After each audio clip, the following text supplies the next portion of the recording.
वाशिममध्ये अल्पवयीन मुलीवर अत्याचाराचा धक्कादायक प्रकार, आरोपी फरार, अटकेसाठी आई वडिलांचे आमरण उपोषण।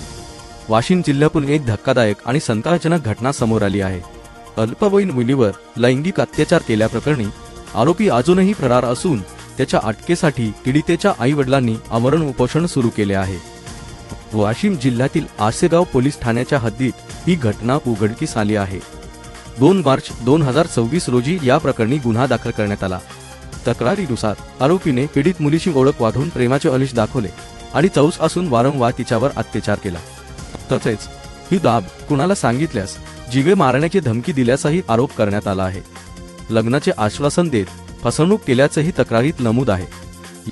या प्रकरणात भारतीय न्याय संहिता आणि पॉक्सो कायद्यांतर्गत गुन्हा नोंदवण्यात आला आहे। मात्र गुन्हा दाखल होऊनही आरोपीला अद्याप अटक करण्यात आलेली नाही। आरोपीच्या अटकेसाठी पीडितेच्या आई वडिलांनी आमरण उपोषण सुरू केले असून त्यांच्या या आंदोलनाला स्थानिक नागरिकांचाही पाठिंबा मिळत आहे। या घटनेमुळे परिसरात तणावाचे वातावरण निर्माण झाले आहे। पोलिसांनी तातडीने कारवाई करावी अशी जोरदार मागणी नागरिकांकडून होत आहे।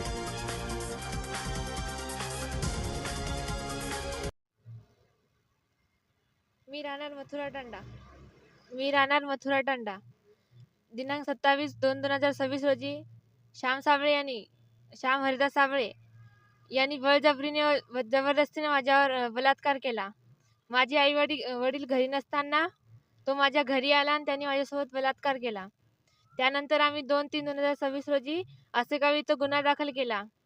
माझं मेडिकल वगैरे सर्व झालं, पण अजूनही त्याच्यावर काही कारवाई नाही घेतली।